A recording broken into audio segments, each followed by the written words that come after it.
السلام علیکم ورحمۃ اللہ وبرکاتہ۔ فقیر قادری گدائے نظامی بدر الدین احمد خان رضوی مصباحی آپ سے مخاطب ہے۔ موجودہ صورتحال میں جو پورے ملک میں لاک ڈاؤن کی حالت ہے اور ہر جگہ دفعہ 144 لاگو ہے، جس کی وجہ سے نماز جمعہ اور پنجگانہ نماز کے لیے جماعت کی حاضری یوں ہی اب رمضان المبارک کے روزے ختم ہو رہے ہیں اور عید کا وقت آ رہا ہے، تو مسلمان اس تشویش میں مبتلا ہیں کہ عید کی نماز کیسے پڑھی جائے، جبکہ بعض لوگوں نے اس وقت واٹس ایپ اور سوشل میڈیا پر یہ بیان جاری کر دیا کہ اپنے اپنے گھروں میں عید کی نماز پڑھ سکتے ہیں۔ لہٰذا اس تعلق سے سب سے پہلے عرض یہ ہے کہ مسلمانان اہل سنت والجماعت، اللہ کرم فرمائے ہم سب پر، ابتلا اور آزمائش کے وقت دین پر اور مسائل شرعیہ پر مضبوطی سے عمل کرنا چاہیے، نہ کہ آزاد روی میں مبتلا ہو کر شرعی مسائل کے خلاف ورزی کی جائے۔ یاد رہے کہ جمعہ اور عیدین شعائر اسلام میں سے ہیں، اور شعائر اسلام کا اظہار یہ ضروری ہوتا ہے، ایسا نہیں کہ اسے گھروں میں اور کمروں میں بند کر دیا جائے۔ نماز جمعہ اور عیدین دیگر نمازوں کی طرح نہیں ہیں کہ جو چاہے پڑھا دے، جہاں چاہے قائم کر دے، بلکہ اس کے شرائط صحت میں سے ایک شرط یہ ہے کہ سلطان اسلام یا اس کا معزون جمعہ قائم کرے، اور جہاں ایسی صورت نہ ہو تو بضرورت عامہ مسلمین جسے امام مقرر کریں وہ جمعہ کو قائم کرے۔ مذہب حنفی کا یہی حکم ہے، چنانچہ فقہ حنفی کی مشہور کتاب تنویر الابصار و در المختار میں یہ ہے، یشترط لصحتها السلطان۔ اسی طرح ہدایہ میں ہے، جو فقہ حنفی کی مشہور کتاب ہے، ولا يجوز اقامتها الا السلطان او لمن امرہ السلطان، یعنی جمعہ کے قیام کی صحت کے لیے شرط یہ ہے کہ اسے بادشاہ قائم کرے یا وہ شخص قائم کرے جسے بادشاہ نے اجازت دی ہو۔ اب اگر بادشاہ نے اجازت دی، قاضی ہو یا حاکم ہو یا عالم علماء بلد ہو، تو اس کی اجازت سے ہوگا، اور اگر یہ نہ ہو تو اس تعلق سے امام اجل فقیہ النفس علامہ قاضی خاں قدس سرہ العزیز فرماتے ہیں، اسی در مختار میں ان کا یہ قول نقل ہے، وَإِن لَمْ يَكُنْ ثَمَّ قَاضٍ وَلَا خَلِيفَةٌ لِلْمُسْلِمِينَ فَاجْتَمَعَ الْعَامَّةُ عَلَى تَقْدِيمِ رَجُلٍ جَازَ لِمَكَانِ الضَّرُورَةِ، کہ اگر اس شہر میں قاضی نہ ہو، بادشاہ نہ ہو، سلطان نہ ہو، یا خلیفۃ المسلمین نہ ہو، یا عالم علماء بلد نہ ہو، تو عام مسلمان اگر کسی شخص کی امامت پر متفق ہوں تو ضرورت کے تحت اسے اقامت جمعہ کی اجازت ہوگی۔ ایسے ہی در مختار میں یہ عبارت موجود ہے، وَنَصَبُ الْعَامَّةُ الْخَطِيبَ غَيْرُ مُعْتَبَرٍ، یعنی عام لوگوں کا خطیب جمعہ کا متعین کرنا اس کا اعتبار نہیں ہے، مع وجود ما ذکر، جبکہ وہ لوگ موجود ہوں جن کا ذکر اوپر ہوا، یعنی بادشاہ یا قاضی یا عالم علماء بلد موجود ہو۔ وَأَمَّا مَا عَدَمِهِمْ، اور اگر ان میں سے کوئی نہ ہو، فَيَجُوزُ لِلضَّرُورَةِ، تو اب ضرورت کے تحت مسلمان جسے مقرر کر لیں وہ جمعہ قائم کر سکتا ہے۔ اس سے یہ پتہ چلا کہ مذہب حنفی میں اقامت جمعہ کے لیے ہر شخص کو اجازت نہیں ہے کہ ہر آدمی اپنے اپنے گھر میں جمعہ قائم کر لے اور جسے چاہے امام بنا دے، بلکہ اس کے لیے سلطان اسلام یا قاضی اسلام یا عالم علماء بلد کی طرف سے معزون اور مقرر امام ہونا چاہیے، اور اگر یہ لوگ نہ ہوں، جیسا کہ ہمارے شہروں میں قاضی اسلام نہ سلطان اسلام ہے، اور کچھ شہروں میں عالم علماء بلد نہیں، تو مسلمان جسے مقرر کر لیں وہ امام جمعہ کا بن سکتا ہے۔ اسی طرح دوسری شرط یہ ہے کہ جمعہ و عیدین کی شرائط صحت میں ایک شرط اذن عام ہے، یعنی شہر کے تمام لوگوں کو جن پر جمعہ و عیدین کی جماعت لازم و ضروری ہے، سب بلا روک ٹوک شریک ہونے کی سب کو اجازت ہو۔ تو پہلی شرط تو ہم نے بتا دی ہے۔ دوسری شرط یہ ہے کہ ان سب کو بلا روک ٹوک حاضر ہونے کی اجازت ہو۔ چنانچہ فقہ حنفی کی مشہور کتاب در مختار میں ہے السابع الإذن العام من الامام وهو يحصل بفتح ابواب الجامع للواردین، یعنی صحت جمعہ کے شرائط اور عید کے شرائط میں سے ساتویں شرط یہ اذن عام کا ہونا ہے، اور اذن عام یہ اس وقت حاصل ہوگا کہ جب جامع مسجد کے دروازے آنے والوں کے لیے کھول دیے جائیں اور کسی پر کوئی روک ٹوک نہ ہو۔ لہذا گھر میں یا گھر کی چھت پر یا مدرسے میں مسلمانوں کو آنے کی عام اجازت ہو اور دیگر شرائط جمعہ و عیدین پائے جائیں تو جمعہ و عیدین صحیح ہے، مگر موجودہ لاک ڈاؤن اور دفعہ 144 کی صورت میں یہ ممکن نہیں ہے، کیونکہ پہلی بات تو یہ کہ مسجد ہی میں اس طرح کی عام اختیارات حاصل نہیں ہیں،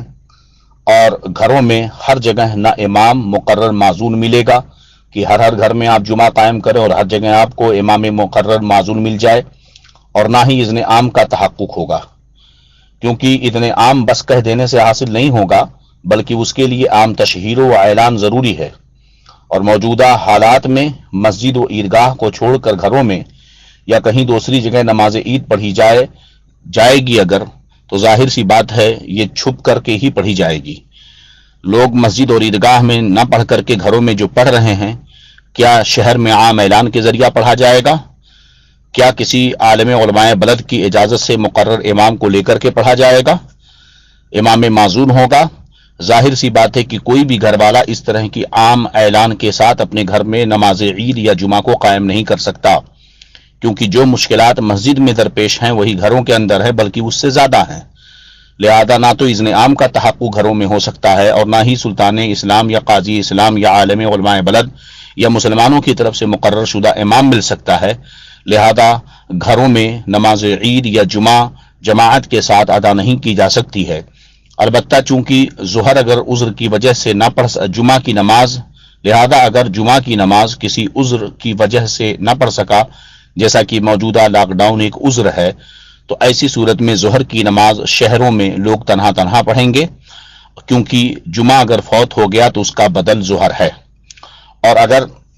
عید کی نماز نہ پڑھ سکیں، کیونکہ جو شرائط جمعہ کے ہیں وہی شرائط عید کے ہیں، تو ایسی صورت میں مسلمانوں کو چاہیے کہ جن چند لوگوں کو مسجد یا عیدگاہ میں نماز پڑھنا ممکن ہو وہ جماعت و خطبہ کے ساتھ پڑھ لیں، اور اس بات کا خیال رکھیں کہ مسجد کا دروازہ کھلا ہو، اور جو نہ پڑھ سکیں وہ اپنے اپنے گھروں میں 4 رکعت نفل شکرانہ چاشت کی پڑھیں۔ البتہ یہاں یاد رہے کہ اگر گھر میں 2-3 لوگ ہوں تو اس نفل کی جماعت کرنا چاہیں اور امام صحیح القرات اور جامع شرائط ملے تو 3 لوگ اگر ہیں تو جماعت کے ساتھ وہ 4 رکعت کی نفل بھی پڑھ سکتے ہیں، اور اگر اس سے زیادہ ہو تو جماعت نہ کریں، یعنی 3 افراد سے زیادہ اگر گھر میں لوگ موجود ہیں تو نفل کی جماعت اب نہیں کر سکتے، بلکہ تنہا پڑھیں۔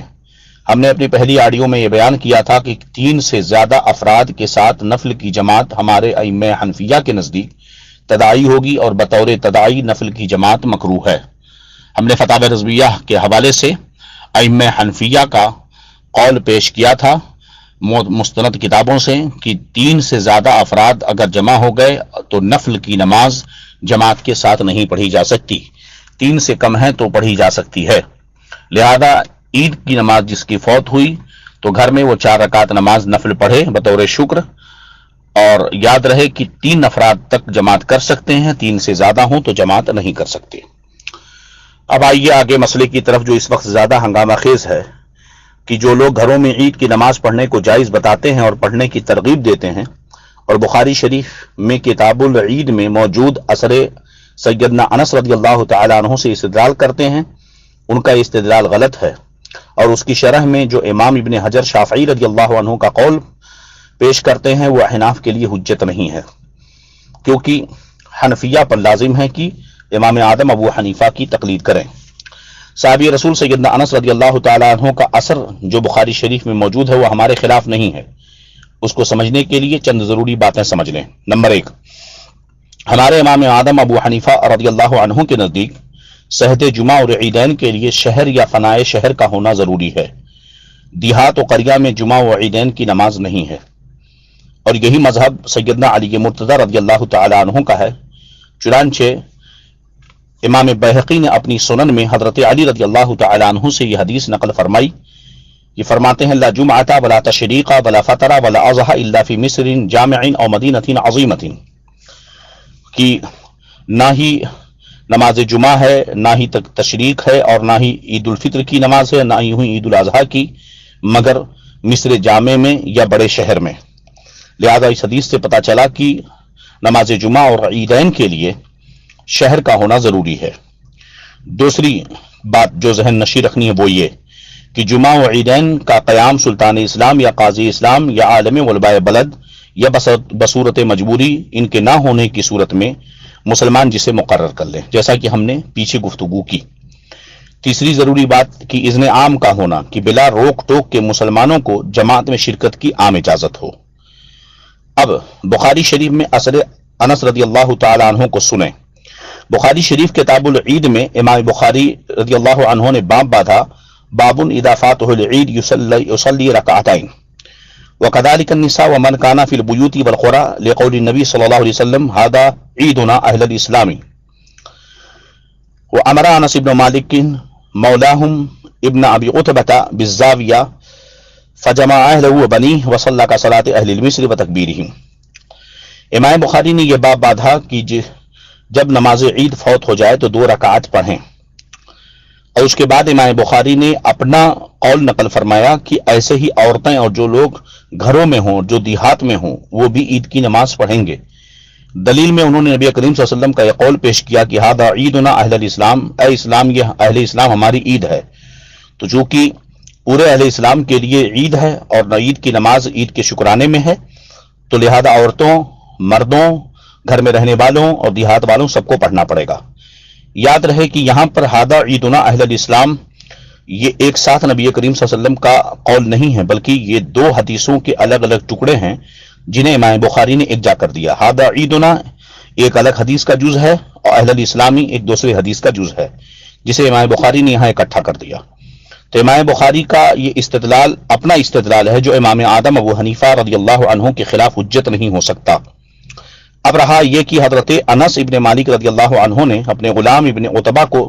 حکم دیا زاویہ میں، یہ زاویہ ایک بستی کا نام ہے جو بصرہ سے 6 میل کے فاصلے پر ہے، وہاں حضرت انس اپنے قصر میں محل میں رہتے تھے، تو انہوں نے حکم دیا کہ ان کے اہل کو اور ان کی اولاد کو جمع کریں، تو انہوں نے نماز پڑھائی شہر والوں کی نماز کی طرح اور ان کے تکبیر کی طرح۔ تکبیر سے سمجھ میں آتا یہ ہے کہ یہ نماز عید تھی۔ لہذا اس حدیث کو اور سمجھیں کہ اسی روایت کو امام ابن ابی شیبہ نے اپنی مصنف ابن شیبہ میں ان الفاظ میں روایت کیا ہے، ان انس کان ربما جمع اہلہ وحشمہ یوم العید فصلی بہم عبداللہ ابن ابی عتبہ رکعتین۔ کہتے ہیں انس رضی اللہ تعالی عنہ کبھی کبھی اپنے اہل کو اور اپنے خدام کو اور اپنے بچوں کو عید کے دن جمع کرتے، پھر انہیں حضرت عبداللہ ابن ابی عتبہ 2 رکعت نماز پڑھاتے۔ یہاں پر تکبیرہم کے الفاظ نہیں ہیں۔ اسی کے ساتھ ساتھ ایک روایت اور پڑھ لیں جو امام بخاری نے کتاب الجمعہ میں نقل فرمائی۔ وکان انس رضی اللہ عنہ فی قصرہ احیانا یجمع و احیانا لا یجمع وهو بالزاویہ علی فرسخین۔ حضرت انس رضی اللہ تعالی عنہ کبھی اپنی محل میں جمعہ پڑھتے اور کبھی محل میں نہیں پڑھتے، بصرہ آتے اور وہ زاویہ میں رہتے جو بصرہ سے 6 میل کے فاصلے پر ہے۔ ان ساری روایتوں کو سامنے رکھیں تو چند باتیں سمجھ میں آتی ہیں۔ اولاً یہ کہ حضرت انس رضی اللہ تعالی عنہ اپنے خدام اپنی اولاد کے ساتھ زاویہ میں قصر کے اندر رہتے تھے۔ یہ اس روایت سے یہ کہاں ثابت آتا ہے کہ اپنے گھروں میں نماز پڑھ لی جائے بلا امام سلطان اسلام کی اجازت کے یا مقرر شدہ امام کے؟ وہ اس لیے کہ یہاں تو اثر ابن عباس بالکل ہمارے قول کے موافق ہے۔ وہ اس طرح کی پہلی بات یہ ہے کہ زاویہ یہ دیہات تھا، یہ ثابت نہیں، بلکہ زاویہ بصرہ کے قریب ایک بستی کا نام ہے، اور زاویہ کے دیہات ہونے پر کوئی دلیل نہیں، وہ شہر ہے، جو پہلی شرط ہم نے بتائی ہے۔ دوسری چیز یہ کہ سلطان اسلام اس کی اجازت دے، تو تو یہاں پر یہ چیز سمجھنے کی ہے کہ حضرت انس رضی اللہ تعالیٰ عنہ جو زاویہ میں نماز پڑھتے تھے، تو یہاں پر تو اس بات کا ذکر نہیں کہ سلطان اسلام کی اجازت کے بغیر پڑھتے تھے، حاکم اسلام کی اجازت سے کبھی کبھی پڑھتے تھے اور کبھی نہیں پڑھتے تھے۔ اس کا مطلب یہ کہ جب پڑھتے تھے تو وہ اجازت لے کر کے پڑھتے تھے۔ اور دوسرے یہ کہ اگر وہاں کوئی قاضی اسلام موجود نہ ہو تو یہ کوئی دلیل نہیں ہوئی، کیونکہ حضرت انس رضی اللہ تعالی عنہ کی حضرت انس نے بلا اذن حاکم جمعہ پڑھا، جس کا یہاں ثبوت نہیں ہے۔ حضرت انس کو من جانب حاکم اذن رہا ہو، اور اگر مان لیا جائے کہ اذن نہ بھی ہو تو جہاں حاکم نہیں وہاں کے باشندوں کو جمعہ قائم کرنے کا حق ہے، اور وہ اس صورت میں جہاں عالم علماء بلد اقامت جمعہ کا اسے حق حاصل ہے۔ اور ظاہر سی بات ہے کہ حضرت انس رضی اللہ تعالیٰ عنہ بستی میں عالم علماء بلد تھے۔ حضرت انس رضی اللہ تعالیٰ عنہ سے بڑھ کر اس بستی میں کون عالم علماء بلد تھا؟ سب سے بڑے عالم صحابی رسول ہیں، تو انہیں تو اس بات کا حق حاصل ہے کہ وہ حاکم یا قاضی کی منزل میں ہیں یا عالم علماء بلد ہیں، اور وہ جمعہ قائم کر سکتے ہیں یا عیدین قائم کر سکتے ہیں۔ لیکن یہ چیز کہ ہر گھر میں، ہر شہر میں، ہر چھت پر یا کہیں بھی گاؤں دیہات میں ثابت نہیں ہو سکتی ہے۔ لہذا اس اثر کے ذریعہ حنفیہ کے خلاف فتویٰ دینا یہ صحیح نہیں۔ احناف کا جو مسلک ہے وہی صحیح ہے۔ رہا ائمہ شافعیہ کے اقوال، تو وہ ہمارے خلاف حجت نہیں ہو سکتے، کیونکہ شوافع کو چاہیے کہ وہ امام شافعی کی تقلید کریں، اور احناف کو چاہیے کہ وہ مذہب حنفی کی تقلید کریں۔ اور بلا شبہ ہم نے دلیلوں سے ثابت کیا کہ یہ احناف کے سارے اقوال یہ قرآن و حدیث کے مطابق ہیں، اور صاف ظاہر ہے کہ حضرت سیدنا علی کے مرتضی رضی اللہ تعالیٰ عنہ کی یہ روایت موجود ہے۔ آپ نے فرمایا کہ لا جمعۃ ولا تشریک، لا جمعۃ ولا تشریک ولا فطر ولا اضحى الا فی مسجد جامع۔ اس روایت کے ہوتے ہوئے کیسے یہ مانا جا سکتا ہے کہ حضرت انس دیہات میں جمعہ قائم کریں یا حاکم اسلام کی اجازت کے بغیر کریں؟ جب حضرت علی کی طرف سے یہ روایت موجود ہے، لہذا اسے ماننا پڑے گا۔ اب یہاں پر ایک بحث یہ ہے کہ اس حدیث کو امام نووی نے فرمایا یہ حدیث ضعیف ہے اور اس کا ضعف متفق علیہ ہے، اور یہ حضرت علی پر موقوف ہے اور اس کی سند منقطع ہے، یہ کہنے والے امام نووی ہیں۔ علامہ عینی، امام عینی شارح بخاری نے اس کا جواب یہ دیا کہ حجاج بن ارطاد درہ ضعیف ہے، مگر جو روایت بطریق جریر عن منصور ہے اس میں کوئی ضعف نہیں۔ تو ایک یہ روایت اس سند سے بھی موجود ہے بطریق جریر عن منصور، اور اس سند پر، اس طرق پر امام نووی اس طریقے پر مطلع نہ ہو سکے جو بطریق حجاج بن ارطاد مروی ہے، اور جریر عن منصور والے طریقے پر مطلع نہ ہوئے۔ لہذا یہ سمجھ میں آ گیا کہ جن تابعین نے اور ائمہ نے اس کے خلاف حکم دیا وہ ممکن ہے کہ اس روایت پر جو ہے مطلع نہ ہو سکے ہوں، اور احناف کا مذہب راجح اور قوی ہے کہ بلا شبہ شہر میں ہی نماز عید ہوگی، اس کے لیے اذن عام کا ہونا ضروری ہے۔ لہذا اس حدیث اثر انس سے استدلال کرنا صحیح نہیں ہے۔ اس باب میں جو روایت حضرت علی کے ذریعہ موجود ہے اس کے خلاف کوئی روایت سرکار دو جہاں صلی اللہ علیہ وسلم سے صریح حدیث کے ساتھ ثابت نہیں کہ دیہات میں یا بغیر حاکم کی اجازت کے کہیں بھی جمعہ کو قائم کیا جا سکے۔ صحابہ کرام نے بہت سارے بلاد، بہت ساری جگہوں کو فتح کیا جہاں بھی انہوں نے جمعہ قائم کیا حاکم کی اجازت کے ساتھ اور حاکم اسلام کی معزون کے ساتھ، شہر ہی میں قائم کیا ہے۔ لہذا عید کی حفاظت کریں اور اپنے اپنے گھروں میں 4 رکعت نماز نفل پڑھیں، اور ان سارے افوات اور بے معنی باتوں پر توجہ مت دیں۔ ھذا ما عندی واللہ اعلم بالصواب۔ السلام علیکم ورحمۃ اللہ تعالی وبرکاتہ۔ ہمارے چینل سے جڑنے کے لیے YouTube پر سنی قادری رضوی نیٹ ورک کو سبسکرائب کریں۔